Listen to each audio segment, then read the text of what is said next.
Good afternoon, everyone. Welcome to this week's installment of the Brick Marketing Live podcast, where we talk all things digital marketing, AI marketing, SEO, content marketing, social media, and a whole lot more. I am Nick Stimoulis, and I would like to welcome the Brick Marketing team. Catherine and John, welcome. So let's dive in. So we're going to start first news article we're going to talk about actually is from the Brick Marketing website, from our blog. The title is Why Connected Marketing Drives Growth. So this is a very, it may seem, I would say, maybe kind of elementary type concept, but it's so important.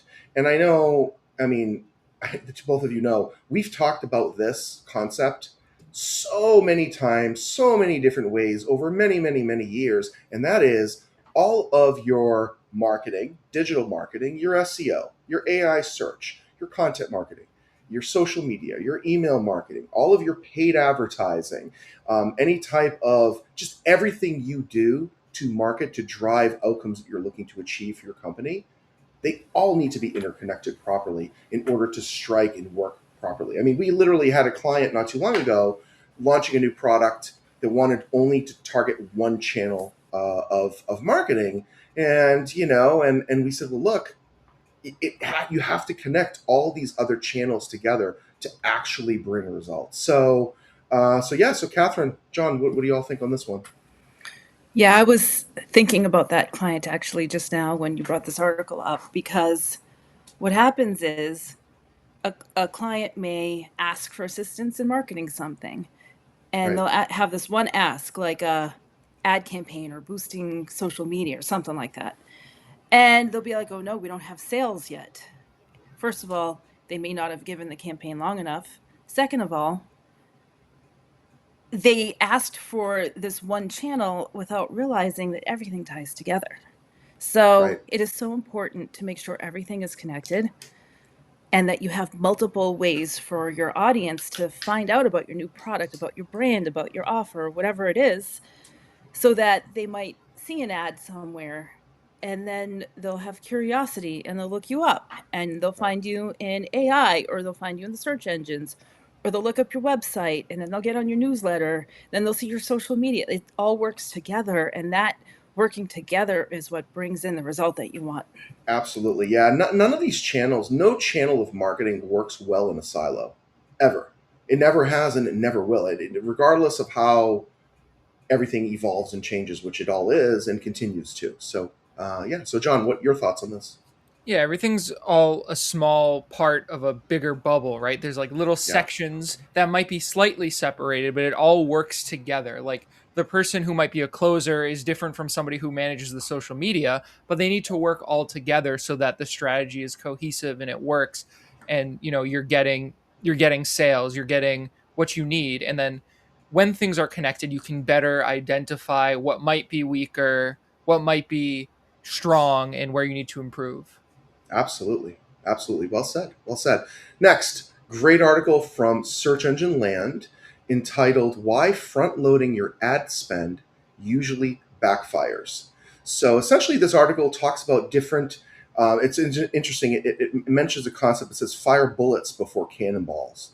That it says that your budget isn't a KPI. And it gives some examples of what front loading your ad spend typically means. So one is, it says it's a land grab. Gaining market share quickly is our justification for aggressive early spending.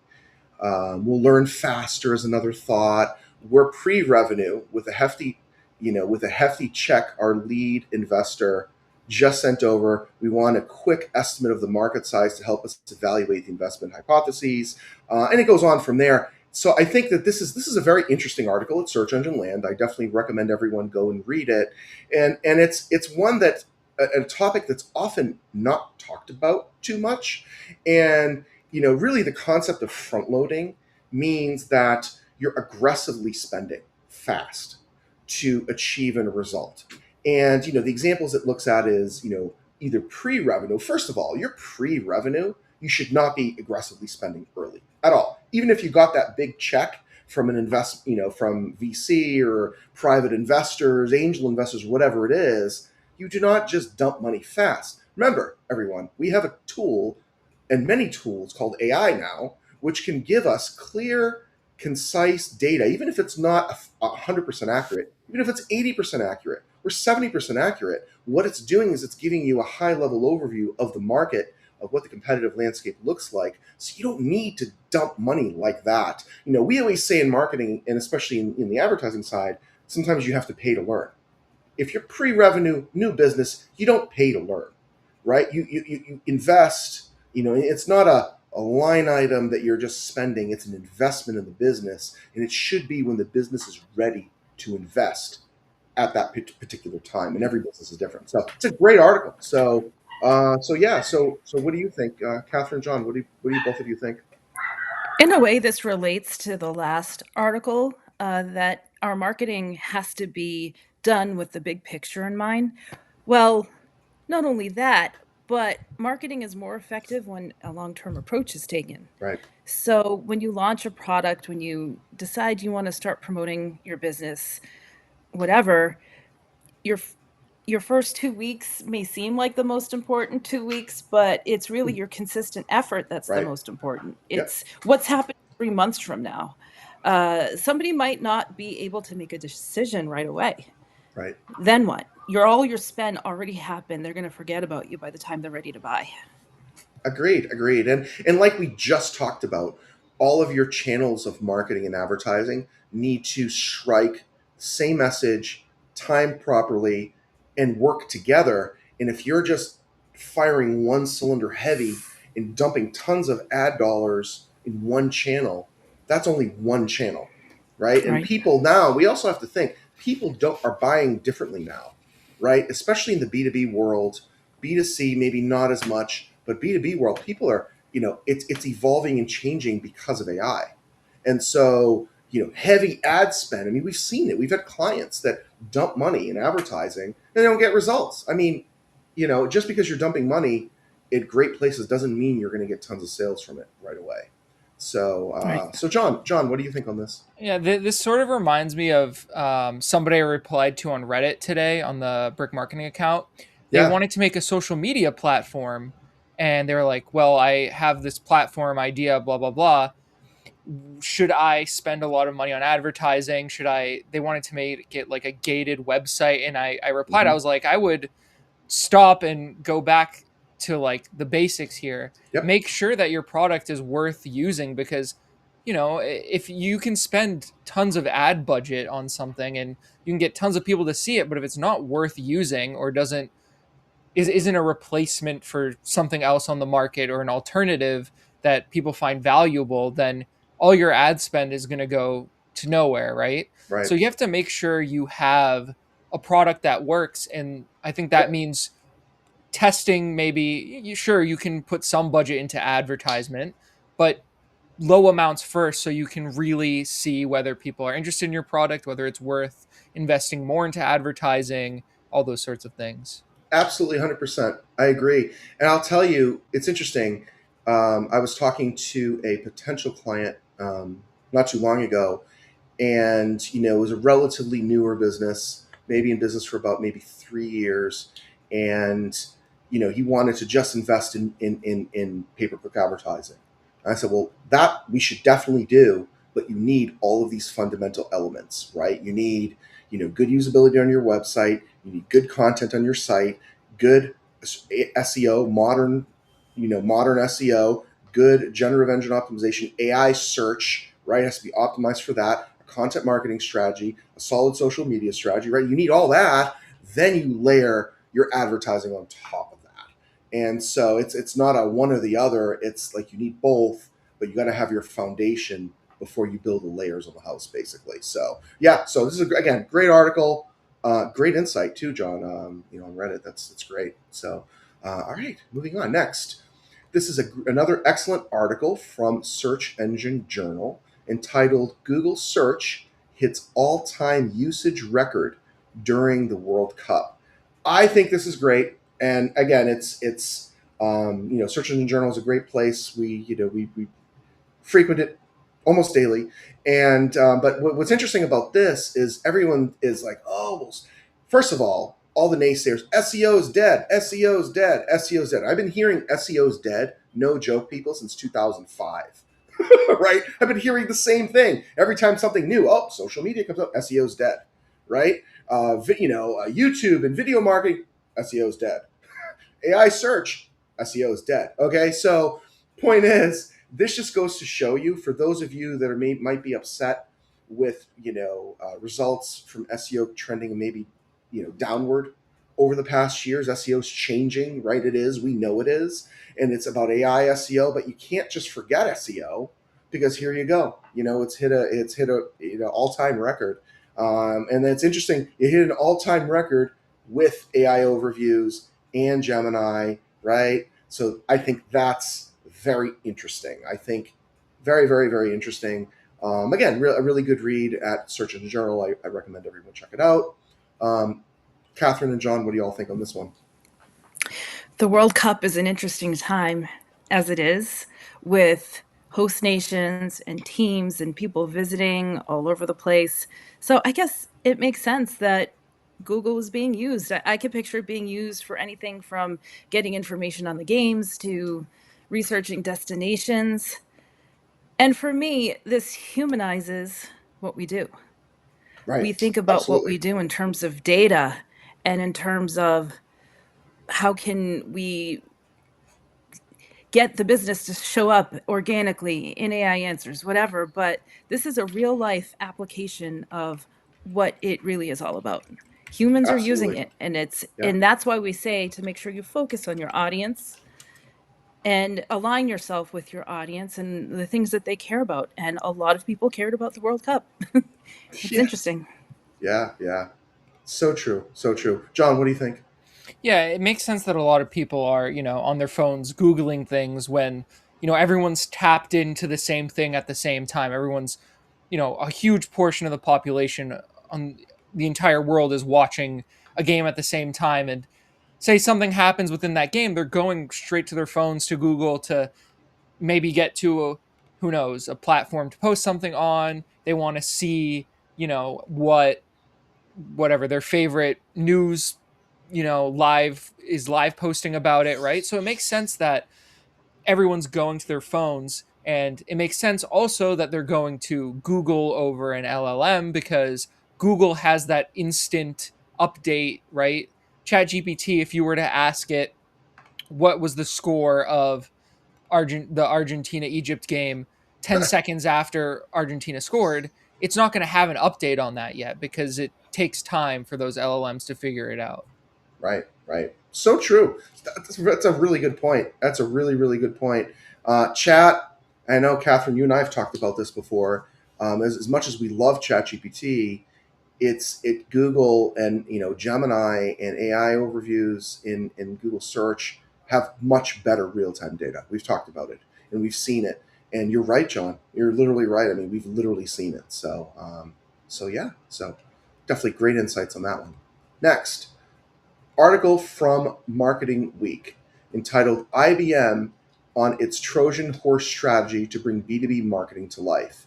It says IBM's brand chief says B2B businesses are coming to the realization that buyers are just people. And while sponsorship may seem obvious, an obvious way to meet people where they are, striking the right balance between entertainment and education is key.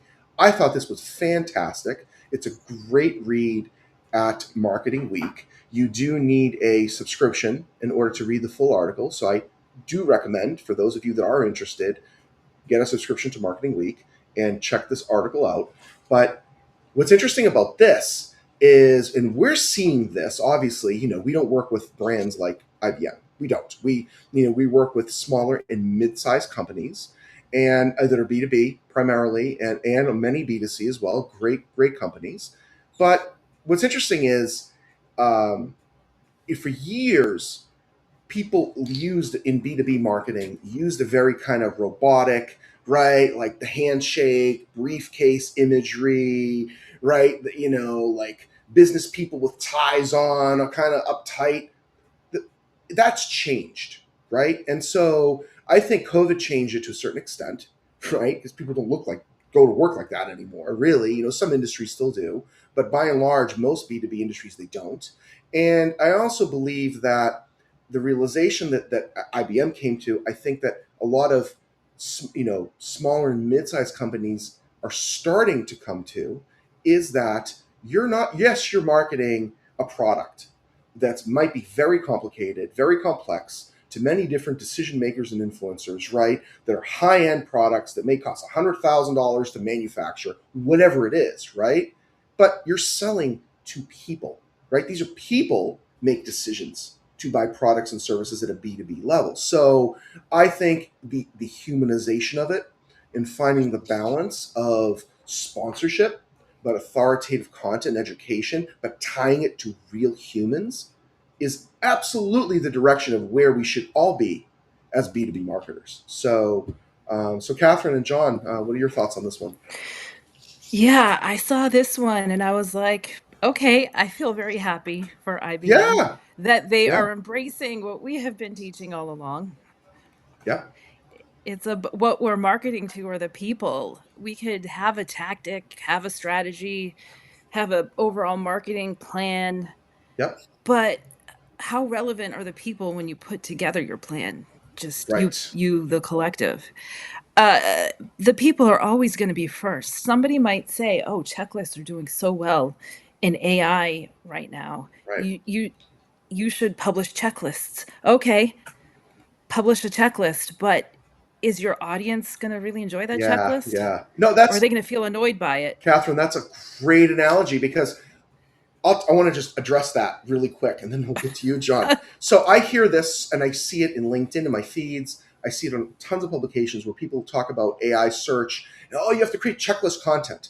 I disagree 1,000% with that. Some it makes sense, but why do I want to create a list that's obviously biased? I think we've talked about this. Obviously biased. I'm going to make our company look better or the client's company look better compared to competition. But now you're giving, potential audience literally an opening view into who the full competitors are. You just made their life easier. Now they're going to call all your competitors too. So why would you want to all of a sudden create content like that? That's my opinion. I don't like that type of content for B2Bs. I think if you're like a publication that's non-biased, a third party, right? That's not actually on the list, absolutely create the list and have it editorial and research and a really good piece of content. Otherwise, I wouldn't do it. So, I'm sorry, Catherine. I didn't want to distract, but you mentioned that. That But it's was it's yeah, That's a yeah, great point. It's a real live example of what I was yeah, thinking of. It's yeah, like you just have to make sure your audience will yeah. accept what you're putting out. That's it. Absolutely, absolutely. John, your thoughts on this Yeah, topic? I have like an example of like B2B people being too buttoned up. For my YouTube channel, I'll take sponsorships sometimes, and I'll Yep, try my best to take creative liberties within them to make sure that one, people are sticking around through the sponsorship segment so that the yep, sponsor gets something out of it, so they might want to work with me again. And also, I want, people to be entertained.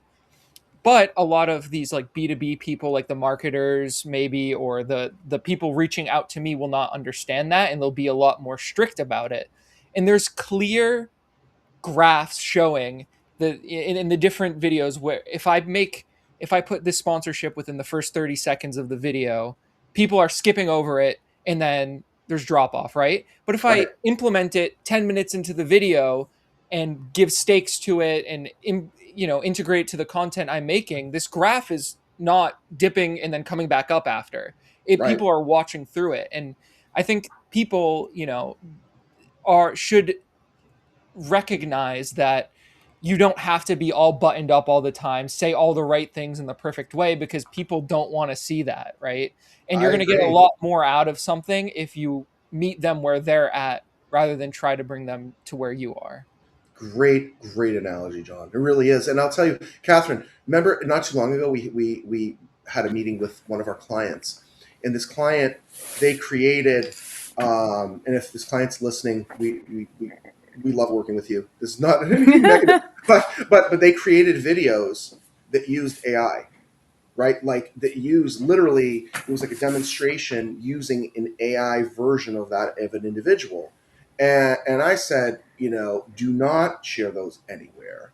I said that will not look good for your brand because Mhm. people in today's world want real connection, real people. Like you're right, John. It doesn't have to be perfect. We create so much video content, right? Of Catherine, of you and I talking, videos that I do on my own, our webinars, these videos. We share these, our podcasts, the Brick Marketing Live podcast. We share them on our social media. They're not perfect. We're real people, right? So it's Mhm. not none of this is scripted. So I think that the real aspect is essential, big time in B2B marketing for sure.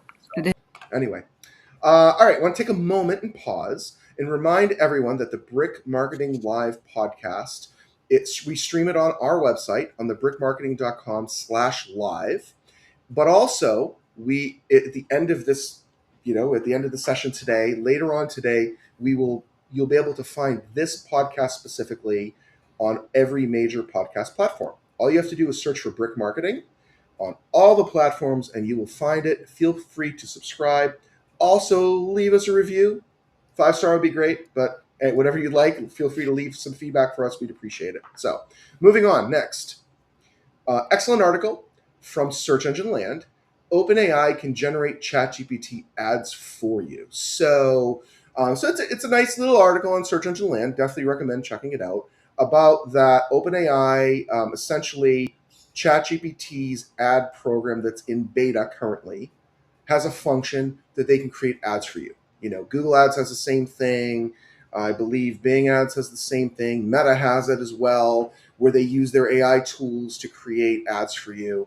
I think it's useful for ChatGPT ads because it's in beta. So none of us really know what type of ads are going to resonate, what type, how ads are being served up. We don't even actually even know any of that information. Now, I can tell you a little aside that because I know we've been talking about chat ads for a while.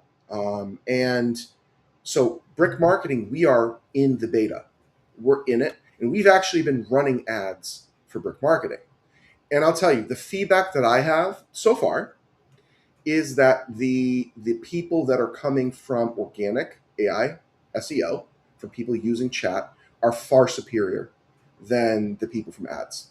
It kind of reminds me a little bit of like the age old SEO or PPC. Which one's better intent? Which one's better, right? And so it kind of reminds me of that a little bit. But I find it interesting because and we're still going to keep it running and because it's in beta and I love testing.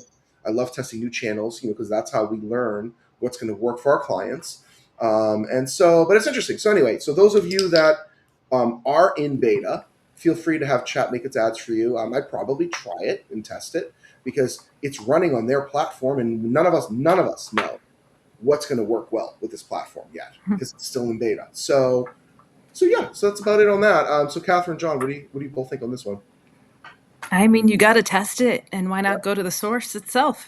It's yeah, being posted on OpenAI, ChatGPT, the ad, and who better to know what is expected of an ad than themselves? yeah. So it's at least worth testing. I'm always suspicious, though, just a tiny bit of AI generated content. If I there is know. a way that you can edit it just to make sure your brand is represented correctly and that kind of thing, I think that's the sweet spot. Yeah, But I would go ahead and try it as well.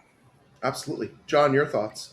Yeah, if you can't edit it, I would say it's a risk and maybe not immediately, give it all the Yeah, power in the world. But if you can, have some sort of, influence over what it puts as an ad, I mean, I I don't think it would be bad at all. I mean, it will, who knows? I mean, we don't know what it even looks like yet. right. I know what a normal ad looks like on Chat GPT. I actually got one for Brick Marketing on my phone when I wasn't signed in, which wasn't exactly a helpful ad, um I know what that looks like with Don't the you know raw. who we are? I mean, Yeah, we yeah. only work with our team. Yeah, it's like I don't know why I'm personally getting this, but It's funny, so I know what those look like, and I don't know. I'm curious to see what like a generated one might look right? like. Yeah, yeah, yeah. So, moral of the story: test, and retest. So, moving on. Another article from our website, from the Brick Marketing blog. Business growth. Business growth goes beyond website traffic. And I guess what we're trying to talk about here is that, and we're seeing this because AI, as we've mentioned, is changing how people use the web, read websites, use information, make, informed decisions and purchases, that website traffic has always been a, KPI metric goal for decades, right? Like, what's your goal? I want to get more website traffic, more website traffic. And that was always the thought, was like more is better. And what we see now is more is not necessarily better. Better quality is better, right? And so it really is about growing, getting outcomes that you're looking to achieve, achieving goals throughout all channels of your marketing and your digital marketing. But it's not just about traffic growth. Like, of course we want more eyeballs, but we want the right type of eyeballs, the right type of people coming to your website. They're going to take the desired action that you want them to, and or will be good potential clients, customers for you, for your products and services. So again, great article on our site. So Catherine, John, what do you both think on this? There was a time when a client would check up on how's the campaign doing, that kind of thing, and they'd ask for the traffic. Are we increasing traffic to our site? And Right. that was all well and good because back then, in the purely SEO days before AI started to come into the picture, Mm-hmm. all roads led to the website. So it actually was a pretty decent measurement of how things Right. were doing. Assuming that your conversion elements, everything was all set on your website, one could expect that an increase in traffic would increase your business or at Mm-hmm. least come close to it. Well, everything is different now because AI creates this situation where your website is one source of many and people are gathering information about you off your site. Right. So they could be interacting with your brand somewhere else, like social media or whatever, not visiting your site until way later in the sales cycle. And that's not going to be reflected in your website traffic numbers anymore. Right. So Right. you can't measure growth with your website traffic anymore because things have changed too much. I agree. I agree. John, your thoughts? Yeah, I totally agree with the quality of somebody reaching your site is way more important than the amount of people reaching. I mean, you could, you could be posting on social media, whatever, ad, put ad money into it, and you could, accidentally send it to the wrong people, right? And then you have a ton of traffic to your website, but none of them are intending to do anything there. They might click on it, click around for a few seconds, then leave. Right. And now with things, like people going on Chat GPT or any other LLM to research information, they're going to be a lot warmer when they come to your site. And the fact that traffic might be down over last quarter or whatever doesn't matter anymore because you might still get great leads from other places. Right. I agree. I agree. I mean, it's just like, we're a digital marketing agency, and yet we do a lot of events and a lot of trade show marketing. Why do we do that?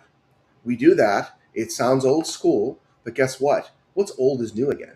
People want to connect generally with humans and get to know people before they actually just go to a website and fill out a form or just purchase, right? So yeah. So I mean, you're right. You're 100% correct, and it's interesting. It's a different ball game today. A lot more than website traffic for sure. For sure. Moving on. Next, great article from the Content Marketing Institute entitled "How Marketers Should Rethink Thought Leadership." And the byline is, "Thought leadership isn't dead. The rules have changed. B2B marketing leaders share how to create more valuable content, capture attention more quickly, and rethink the gating debate in the AI era." So I'll tell you that this is a great article, Content Marketing Institute, and I do recommend everyone go check it out. But we see this all the time with B2B clients, and B2B companies looking to target other businesses, that they say, oh well, we don't have time to do content, or it's too much work, or there's we need 5 approvals internally to get a piece of content out, whatever it is, right? Whether it's a research paper, a white paper, blog post, video, whatever it is. But here's the thing: People today need thought leadership. And in order to succeed, forget about, marketing, right? Just high level. Dive deep into AI and AI search. Thought leadership is necessary. Dive deeper into that. And, we just talked about a moment ago about the importance of connecting with people and kind of, marketing, in person and meeting people in person and creating relationships. And part of that is thought leadership. People want to understand, they want to feel that the brand, and it doesn't matter how big or how large or small your brand is in the B2B world, creating content that creates thought leadership wins long term. There's not a question about it. If you think that you can buy your way to create that thought leadership, think again. You can't.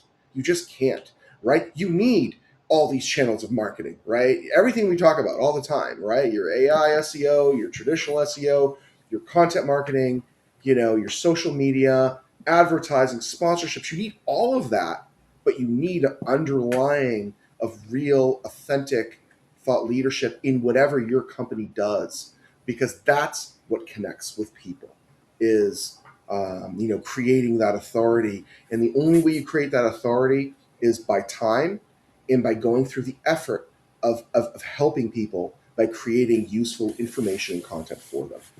So Catherine and John, what do you both think on that?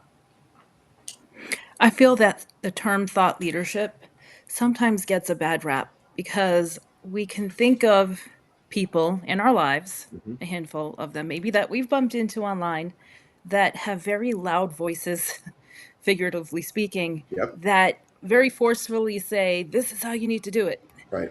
And that's what we picture as the thought leaders, the people that are writing books, they're going out speaking. There might be some arrogance to them. I don't know, it Mm-hmm. depends on the person, maybe not. Sure. But that's what where our minds go when we think of thought leadership. But that is Right. not the whole story, and that Right. really isn't necessarily how B2Bs need to be approaching it. All Right. thought leadership is your opportunity to establish yourself as an expert in whatever it is that you're doing or selling. Mm-hmm. That's it. And how are you going to get there? It's through the content that you create. So the entity needs to be the thought leader. You Right. just need to show your audience that you're capable of delivering exactly what they need for a solution and that you should be trusted with that. And Right. it's nothing more than that. And it doesn't have to be aggressive and loud the way that the reputation that Right. thought leaders often get, not necessarily with just reason on their side, but that's just one subset of how to approach thought leadership. Businesses, B2Bs, have an opportunity to be thought leaders from the content they're sharing in social media, their videos, Yep. very quick 1 minute videos about their product, demo videos, blog posts, articles, white papers, whatever it is. This is your chance to show your audience that you're capable. 100% correct. John, your thoughts? Yeah, I mean, thought leadership is incredibly important because if you're not able to, for example, teach your audience something or provide any value to them, then they're not going to see your brand as a valuable brand, and they won't, buy something from you. They won't want your services. They won't want whatever it might be that you're offering them.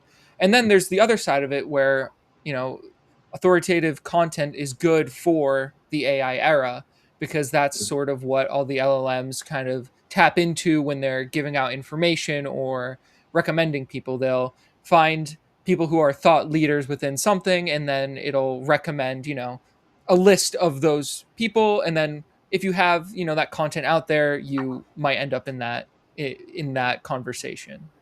Yeah, absolutely. And just briefly, I personally believe within the next year or so, we're going to start to see brands that have a good social media presence and provide authoritative content start to get more prominent in AI search. I personally believe that because we remember everyone, we're still in the infancy of AI search. We really truly are. It's just moving so fast, but fast is not a bad thing. That means it's evolving quickly, but that means we all have to respond quickly to it. So, all right, moving on. Next article, great one from Search Engine Land, entitled "Google Search Console Gains Reporting on social and video platforms. So here we are. We just talked about social media kind of getting integrated, and so they're still rolling it out. I've actually seen this specific thing on LinkedIn, and I've actually seen it at a few other places as well. I've yet to see it at some of our accounts and even some of our clients. But essentially, what can happen is Google Search Console is now pulling in, if you add in, log in and verify your account for your social media platforms, Facebook, Instagram, X, LinkedIn, right? TikTok, even, it pulls all the data in one source, which is really, I think, awesome. I really do think this is awesome. But again, everyone, this is why when we say you get to market many different ways, why is Google Search, what is Google Search Console, right? Google Search Console is a platform, a free tool that Google has provided for many years that provides website owners and marketers and businesses technical data about their websites as it pertains to search, Google search. Why all of a sudden are they allowing you to integrate data from social media platforms for your brand? There's a reason. So I think it's great. I think it's really wonderful because now we're pulling in. Now you may not need that fancier social media scheduling tool that has all this great data. Now you can just pull it into Google Search Console. I think it's great, but that's a telltale sign for the future as well. So everyone be on the lookout in your Google Search Console accounts with the ability to do that. And I look forward to doing it for our brands and for our clients as well. So Catherine, John, what do you both think on this? Yeah, the more data we have, the better. Bring it Yeah, on. I can't wait to yeah, see it once it rolls into any of the analytics and Google Search Console that I yeah, look at on a yeah, regular basis. I mean, if we can have this data, then we can make better decisions for the social and video yeah, piece of absolutely. things.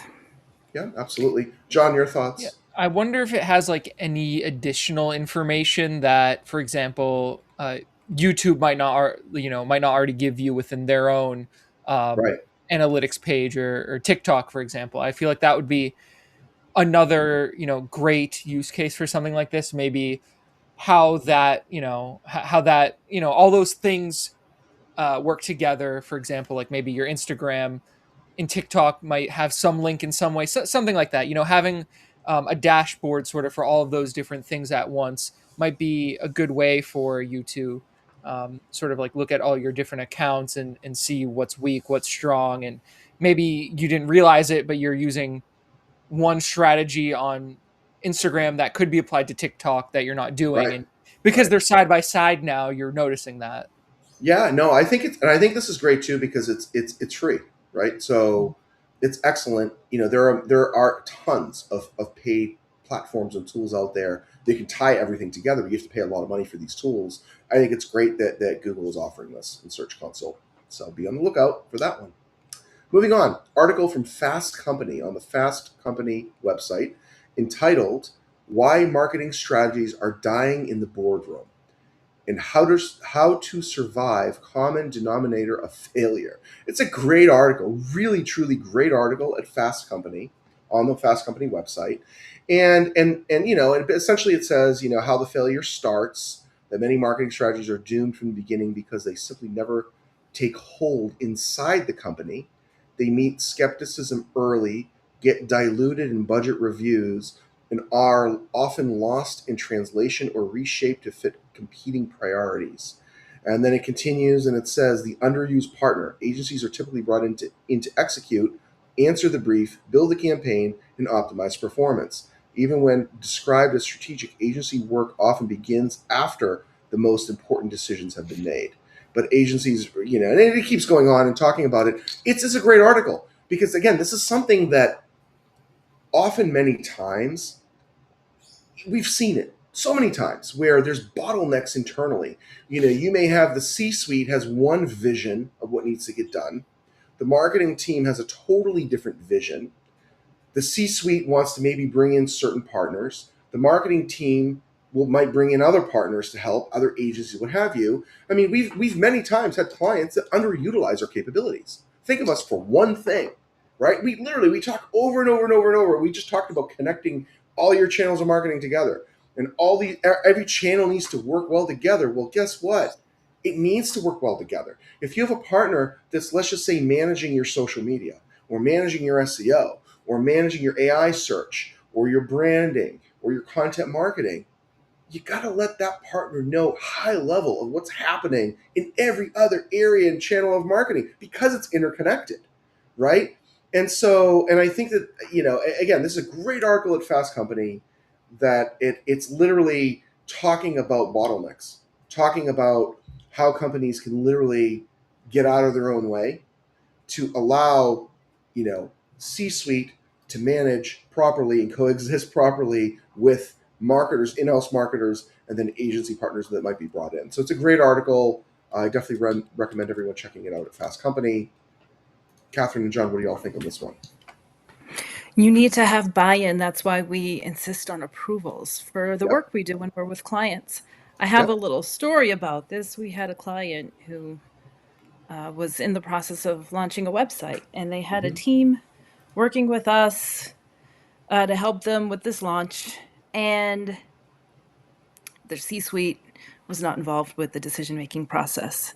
And C-suite was just informed it was launching, and that did not go well. Right. Right. C-suite needed to be in with the process 100%. and feeling like they were part of the process the whole time for Right. everything related to this rebrand and the relaunch. And that was a mistake. And this is exactly what the article is talking about. You need to make sure the biggest bottleneck is if your C-suite is not on board or doesn't know what's going on. They might be on board. They need to be given Right. that chance Well, you to have to be on also, board. you're right, Catherine. You also have to remember who signs your checks, Right. right?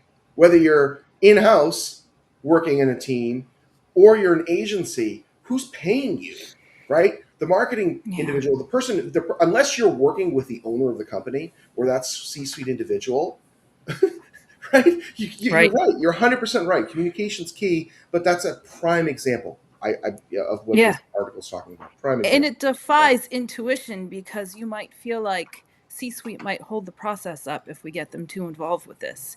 If they're Right. not involved enough, it's going to make it worse. You need that Right. balance. Absolutely. Absolutely. John, your thoughts?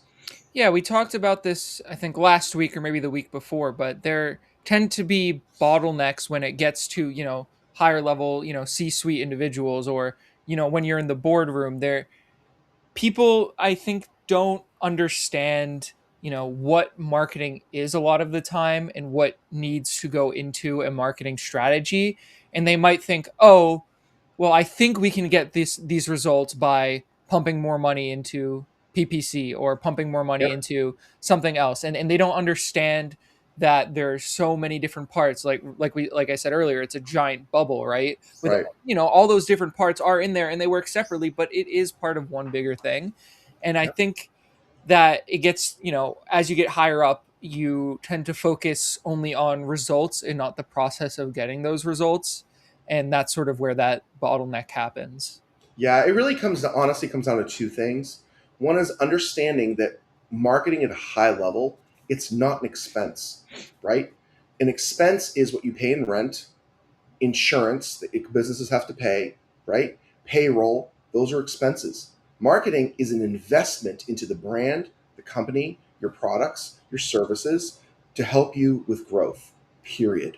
So that's one. And the second is communication, like you mentioned, Catherine, right? Like communication is so important, and obviously there's different personalities in politics and all these things that happen internally. So people that are seasoned often know how to communicate appropriately, right? Over communicate when they have to, kind of not under communicate, but pull back when they need to, right? And so it's finding that right balance. So, yeah, great insights, guys. Great insights.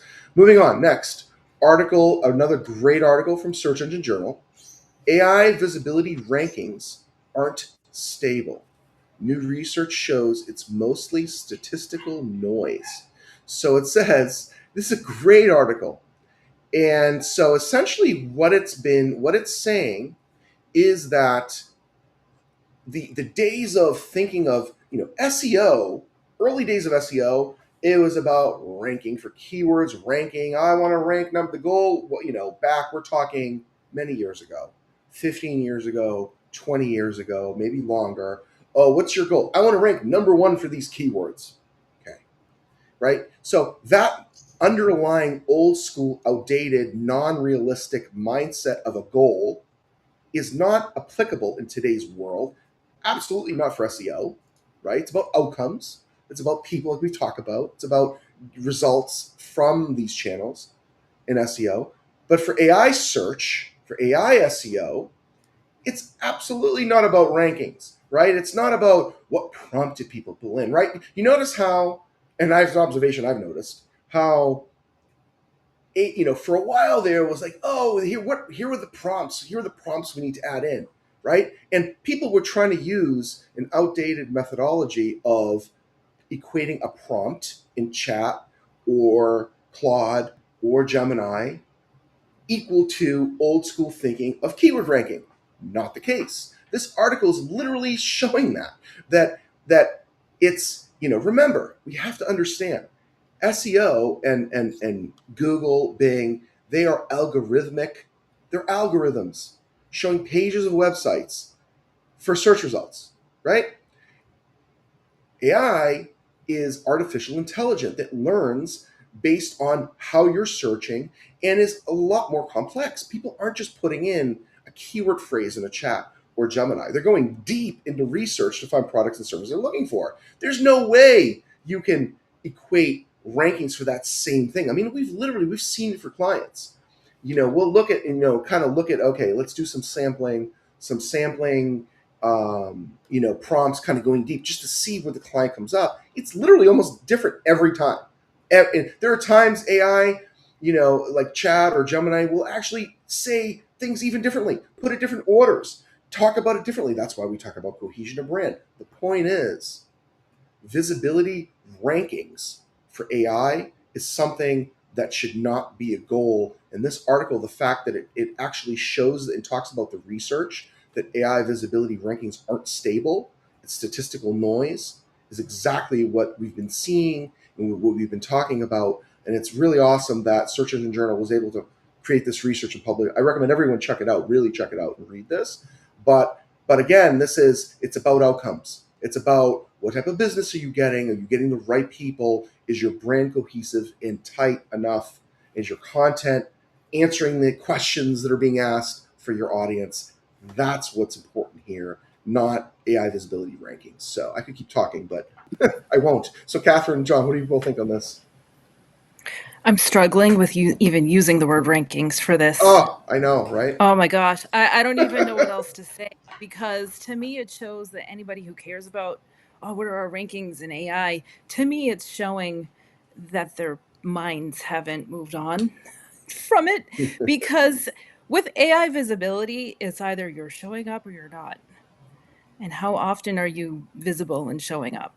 And that's Right. all a process that requires your branding and off-page factors and making sure your website is poised to be one source of many. Mm-hmm. We just can't. It's not. There's no lists. Oh, am I first on the list, second on the list? That's not even happening. Right. I mean, I looked at this article. I glanced at the report. I honestly can't figure out what they're measuring. I know. Rankings does I not know. make sense when it comes to No, it AI doesn't. visibility to me, because it's completely its own thing. It's different. Right, right. I mean, how many times we've seen this where there's some paid, I'm not going to name the tools, but we utilize quite a few SEO, digital marketing, and AI search tools, paid tools. And there's one we looked at. Remember, I don't remember this, Catherine. We looked and it said a whole bunch of prompts we should include for a client. And I'm like, these are completely non-relevant, completely to the client, to the Totally content, off. to the audience, right? I'm like, this is just so you're right, Catherine. I mean, it's not, and I'm glad this research is coming out, and I'm glad our industry Yeah. is talking about this because clients and businesses and marketers and C-suite folks need to change the way they think about AI visibility completely. Yeah. And to defend this study and whatever, I'm glad that it happened, because it Right. just proves that what we're saying is Yes. true. That it Right. does not matter. But why Right. doesn't it matter? It's because the idea of rankings being a thing, it's outdated. Yep. It is. It really is. So, John, your thoughts? I think I guess now is a good time to remind people that LLMs are just predictive, right? It's sort of Right. like if you think of iMessage, it's sort of like your predictive text in iMessage where it's figuring out you'll write out I like, and then predictive text will have three different answers for you. Hmm. What LLMs do is they do that same process and then choose which one is statistically more likely to come next. So the best way to get your brand into that conversation is, making sure it is part of that conversation, is, part of that conversation a lot, and people are talking about it, so that when it comes time for Chat GPT to make the next predictive word, your Hmm. brand comes up. There's no such thing as rankings in the way that there is for SEO. It's completely Exactly. different. Exactly. Agreed.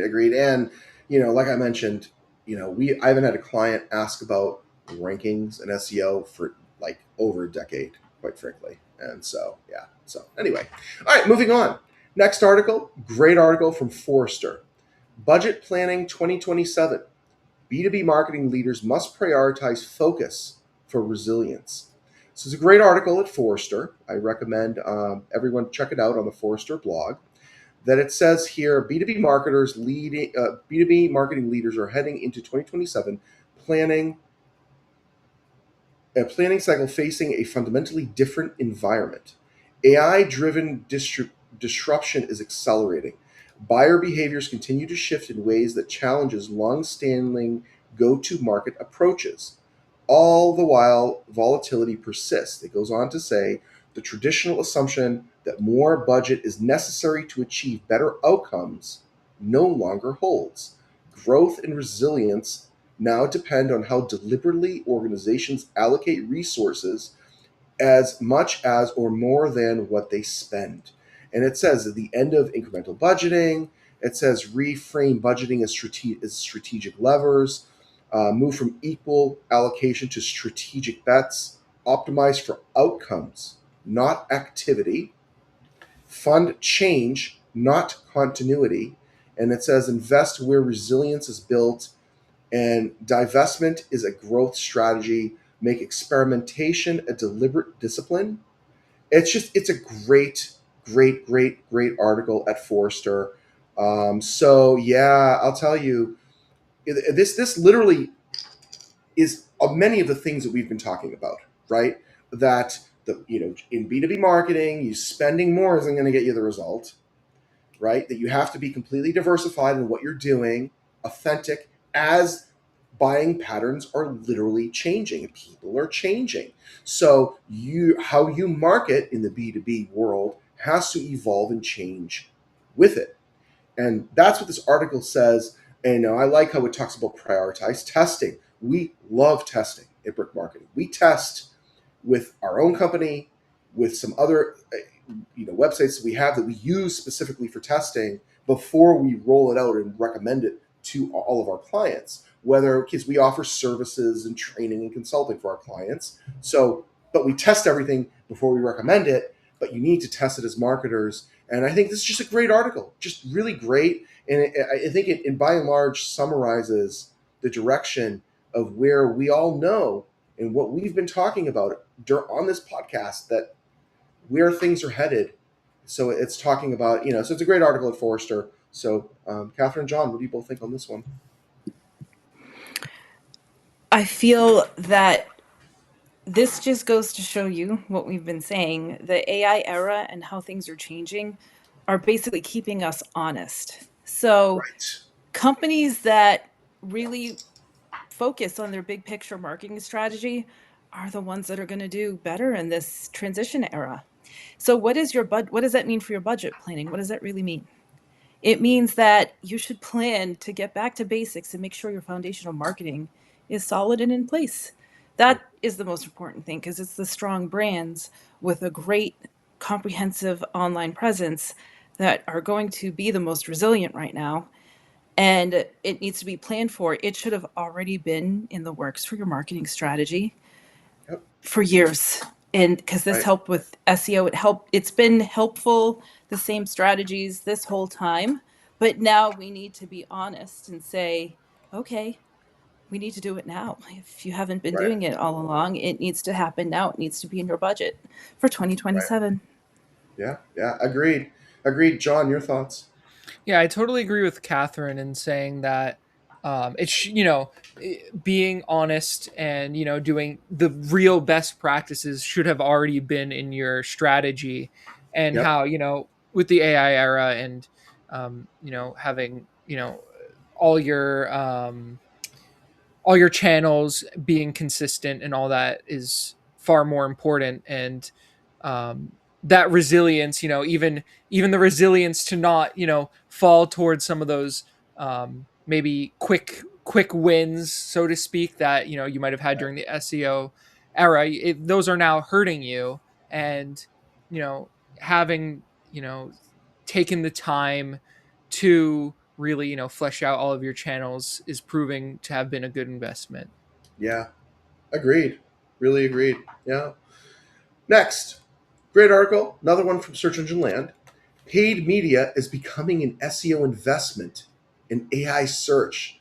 So, great article, great title, really. But it says here reviews, creator partnerships, and sponsored content can shape how AI systems understand and recommend your brand.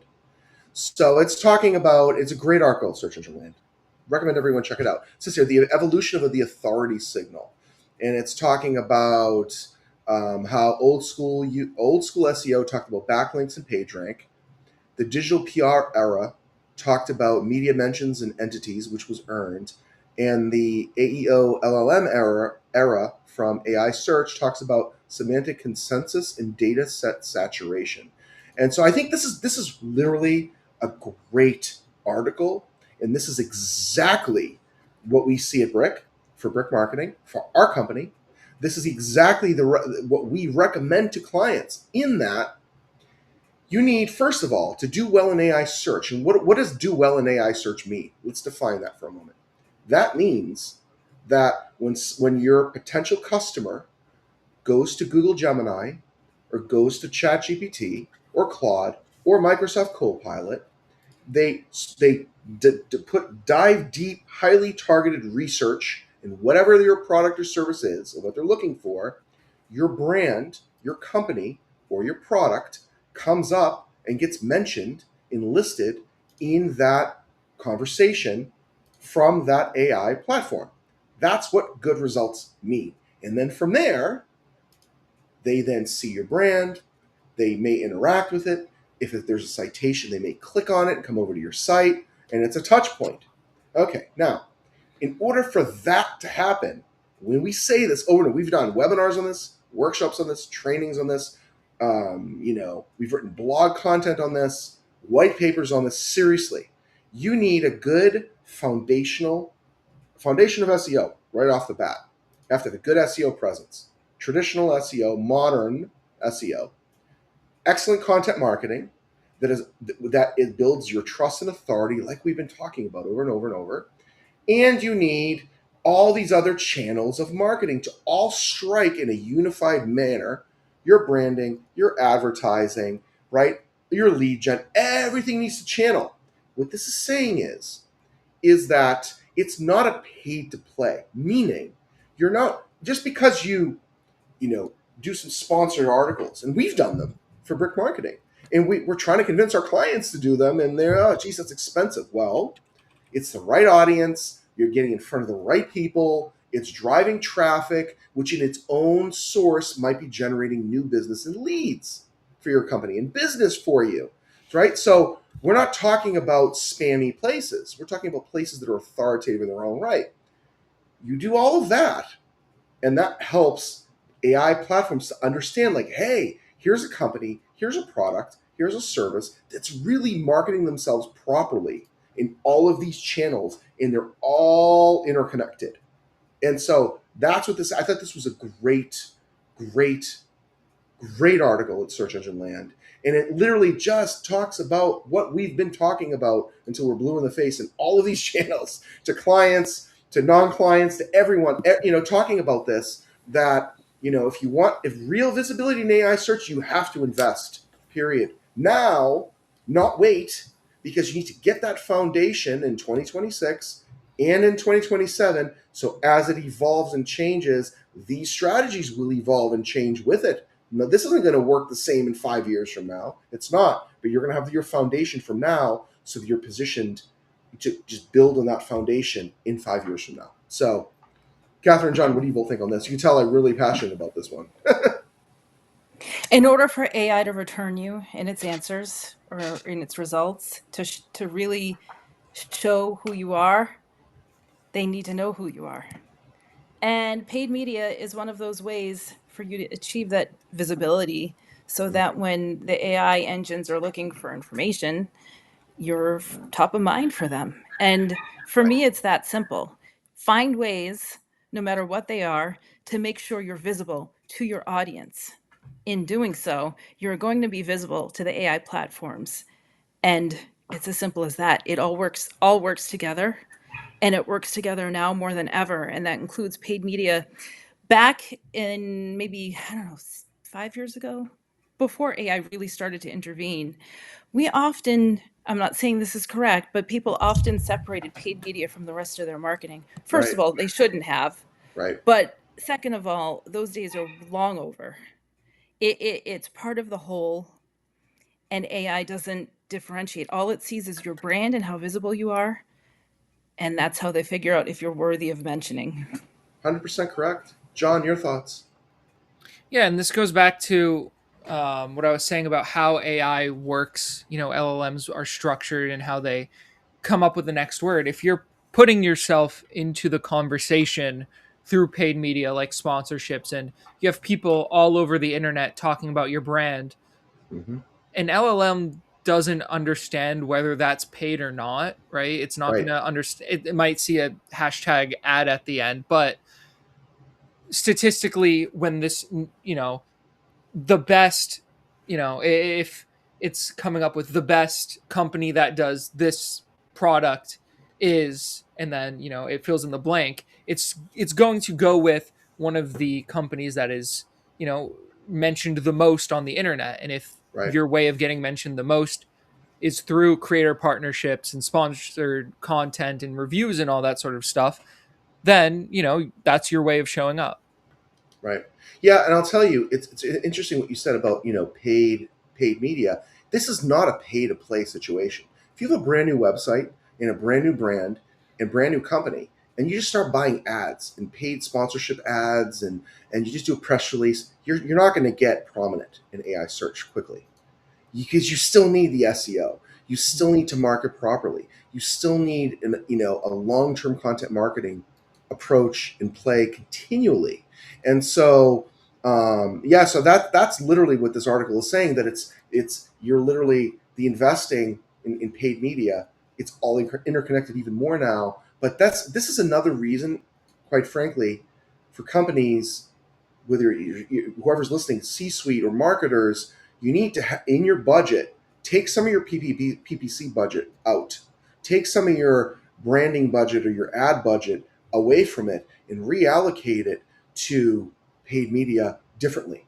That may generate PR, that may generate, seriously, sponsored articles, that you're still going to get eyeballs. You're still going to generate, if they're the right places, right? Good quality people interacting with your brand. You're still going to get that, but you're getting that differently. But then the byproduct of that is getting mentioned in AI search. So I agree, John. Yeah. So this is just a great article. But again, this is, everyone needs to change their mindset. This is a hard thing. It really is. Things have been done a certain way for so long that people are very reluctant to change in many cases. We're not. We love change because we know change. It's just all changes. This is right. Digital marketing changes. AI marketing. It's all an evolving, changing entity. It's going to be different a year from now for sure. So Change is just part of it. it Best is. practices It is. for how to get the word out for your business might change. We have Yeah. to adapt. Everyone has to adapt. one Hundred It's part percent of correct. life. It really is. It really is. Okay, so last article for today. We went a few minutes over. We're trying to keep this to an hour, people, but some really great conversations and some really good information here. And we go over. Anyway, so we want to remind everyone that this podcast today is available and will be available at brickmarketing.com/live in every single major podcast platform later this afternoon. And also just want to remind everyone that our next podcast, the next session of the Brick Marketing Live, will be next Thursday, July 23rd at 4 p.m. Eastern. If you'd like to check it out live, feel free to, brickmarketing.com/live. Otherwise, just go to every podcast platform, music platform you could think of, and just go to podcast, type in Brick Marketing, follow us, leave a review, share it, tell everyone you know about how awesome this podcast is and how much information we share for free to help everyone. All right, next, last article for today is AI in your marketing budget yet? So this is an article on the Brick Marketing site on our blog that talks about how for marketers, most marketers are utilizing AI at this point. They are. I mean, they're using it in a plethora of ways, but it needs to be in your budget. And when we talk about as AI, meaning do you have budget for all of these tools? We recommend using them, testing them, teaching them. Are you utilizing agents? Agents are getting better and will continue to improve. Got to have some sort of budget for testing in that. And we also recommend for, obviously, as we talk about, for AI SEO and AI search, generative engine optimization, answer engine optimization, you got to get that in your budget either this year, if you haven't already, 1,000,000% next year. And this is not a siloed thing. This isn't a, oh, well, let's just wait and see. This is not a wait and see thing. We keep talking about it because if you wait and see, it will cost you more long term. Your brand will be behind. You won't see the results that you need to see. You're not going to achieve the outcomes and goals that you need to for your business and your marketing, and it will cost you more longer term. So, Catherine, John, what do you both think on this one? I think the first sentence says it all. Every marketing strategy should evolve as buyer behavior changes. Okay. Yeah, Well, AI yeah, is intervening on buyer behavior and the way buyers collect information. So it needs to be in our budget. I don't know what else to say. yeah. It needs to be Really in the budget. does. It really does. And if it isn't, I mean, your marketing is falling behind. It truly is. There's no other nicer way to say it. I mean, it just Yep. I is. mean, It is. It is. And honestly, I know this is going to happen. I know, Catherine, we've talked about this. John, I know we've talked yeah. about it with you. We talk about the team all the time that we're going to see an influx of people that are maybe using AI for their strategy and they shouldn't be. They don't know how to, they don't understand maybe a lot of the fundamentals, or they're just not investing in this yet. That we're going to start getting a lot more activity. I know that in the next year, Yep. year and a half, 2 years of people like, oh yeah, I've been waiting. Well, trust me, this will cost you more long term if you wait. It Yeah, will. don't wait. Yeah. Do it John, now. Your yeah, competitor already started. they have. They really have. They really have. John, your thoughts? Probably. Yeah. Yeah. You also need to remember that sometimes putting AI into your marketing budget might not actually cost as much as you think it will, Right. because if you're doing everything correctly already, you might only need to retool a few things and only have to spend fewer hours versus if you're starting from scratch because you don't have good SEO or good content or whatever. Right. So if Mm. you have a brand that does well in SEO, yeah, it's worth investing a little bit of budget into AI because you're not going to really end up spending that much and it can only really help you. Right. Absolutely. Well said. Well said. All right. So on that note, we're going to call it for today. Thank you, everyone, for joining us, listening. Remember to check us out at brickmarketing.com/live.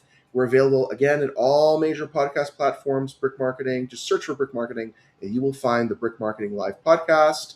On behalf of Catherine, John, we would like to thank you for joining us and listening. And we will see everyone next Thursday at 4 p.m., 23rd. So we'll catch you then. Thanks, everyone. Bye.